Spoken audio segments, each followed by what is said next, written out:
Une personne me pose la question, pourquoi dis-tu que les entités attaquent l'âme et pas le corps? Quelle différence fais-tu entre les entités et l'âme, si les entités peuvent vampiriser le corps? En fait, on sent rarement la présence des entités dans notre corps physique, du fait qu'ils nous vampirisent par nos corps subtils, ils y puisent ou y injectent des informations. Bien plus de gens qu'on ne le croit sont habités par des esprits, ou des entités, qui squattent leur corps, à entendre au pluriel, pas leur corps physique mais les corps subtils, que notre corps physique contient et dont la science ne reconnaît pas l'existence, du fait qu'elle ne sait pas encore les repérer et que la religion en interdit l'étude, elle lui obéit. Pour bien comprendre ce phénomène, il faut vraiment apprendre à mieux comprendre nos corps subtils. Pour moi l'âme c'est l'ensemble des corps subtils de 2 à 6, mais en général on fait une erreur, car on parle des chakras, alors qu'il faudrait parler des corps subtils. La raison pour laquelle on pense plus souvent aux chakras est qu'ils sont les ponts entre les corps subtils. C'est sur eux qu'on peut agir en posant notre conscience dessus. Je ne sais pas comment expliquer ce phénomène, qui consiste à poser sa conscience à un endroit du corps, qui a pour effet qu'on y place de l'énergie. Par exemple, si vous avez une douleur et que vous placez votre conscience à cet endroit, vous verrez qu'elle va disparaître. Notre conscience est une énergie. Je vois en faisant une petite recherche avec IA que ce que je dis n'est pas totalement farfelu et commence à être étudié, car il existe des recherches sur l'impact de la conscience sur le corps et l'énergie, notamment dans les domaines de la psychologie, de la médecine énergétique et des neurosciences. 1. La conscience et la perception de la douleur. Des études montrent que diriger son attention vers une zone douloureuse peut modifier la perception de la douleur. Cela s'explique par le rôle du système nerveux et des mécanismes de régulation cérébrale. La méditation pleine conscience, par exemple, est utilisée en thérapie pour réduire la douleur chronique, en modifiant la manière dont le cerveau interprète les signaux nerveux. Alors il faut savoir que c'est à double tranchant, car l'ayant fait sur des dents cariées, j'arrivais à ne plus sentir la douleur, mais la carie s'en développait d'autant plus, je n'avais sur le coup pas pensé à ça. Mais au moins c'est la preuve que ça fonctionne. 2. L'énergie et la focalisation de l'attention.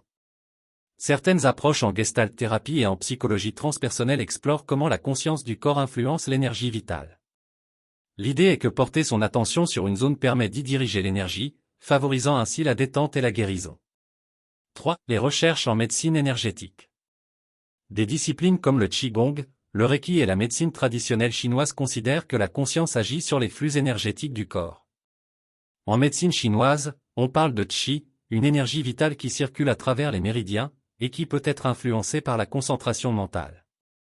4. Approche phénoménologique et neuroscientifique.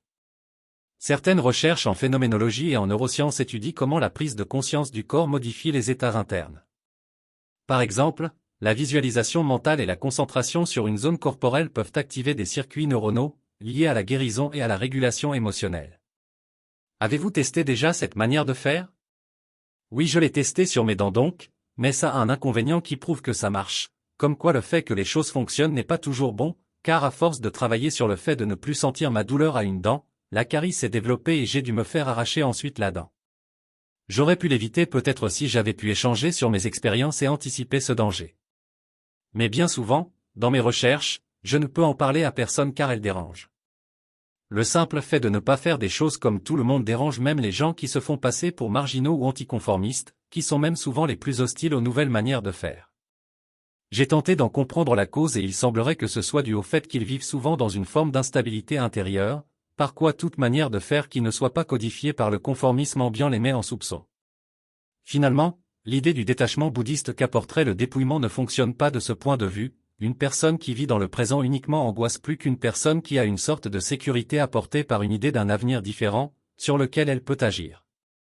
Je connais plein de gens qui n'ont pas de travail, donc qui sont libres à 100% de leur temps, juste un toit et à manger et quand on leur demande un service vous disent qu'ils ont trop de problèmes, qu'ils ne sont pas disponibles. Le fait de vivre dans le seul présent ne semble pas tranquilliser l'esprit. J'ai d'ailleurs depuis longtemps pris acte de ce fait, si vous avez un service à demander à quelqu'un, faites-le auprès de qui l'agenda est déjà surbooké, lui seul saura vous trouver un moment de disponibilité. La raison en est que plus on a de choses à faire mieux, on sait gérer son temps et son énergie, car notre énergie aussi il faut apprendre à la gérer. Cela démontre que les philosophies basées sur l'idée que moins on mentalise, mieux on est, sont fausses, ces gens vivent souvent dans le moment présent, n'ont aucun projet, se contentent de respirer et souvent de boire de l'alcool et sont en fait très inquiets et angoissés. En fait, comme je le disais au départ, nous sommes entourés de plein d'entités qui peuvent à chaque instant venir nous vampiriser, entrant dans nos corps subtils. Savoir lequel n'est pas obligatoirement nécessaire même si savoir localiser ces chakras est important. Les chakras relient les corps subtils. Ils sont plus faciles à sentir que nos corps subtils eux-mêmes. Quand vous sentez un chakra, vous sentiez donc l'intersection entre deux corps subtils, qui sont variables dans leur volume. Ceux qui les voient disent qu'ils sont variables également dans leur couleur. Il existe plein de planches dans des bouquins de gens qui ont tenté de montrer à quoi ça ressemble, mais je ne suis pas sûr que ce soit toujours l'exacte réalité. Disons que ces planches rendent compte plus d'une idée vague de ce à quoi ça peut ressembler. Mais l'important n'est pas là. L'intérêt est de savoir ce qu'on peut en faire. Le fait d'avoir conscience de ces chakras permet de mieux gérer la protection contre les entités vampires. Mais ça ne se fait pas en un seul atelier. Un atelier vous aidera à localiser les chakras, mais ensuite il faut apprendre à les sentir à longueur de journée.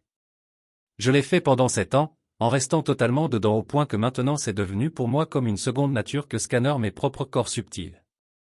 J'ai pu ainsi expérimenter les différentes manières de faire et voir lesquelles étaient pour moi efficaces ou non, car chacun fonctionne d'une manière différente. J'ai consacré plusieurs années à faire ce travail, entre 2005 et 2012, puis je me suis attaché à ne plus y penser mentalement, pour l'intégrer et qu'il devienne comme une seconde nature. Le temps est venu pour moi, en 2025, de voir ce que j'ai pu oublier, ce qu'il me faut retravailler.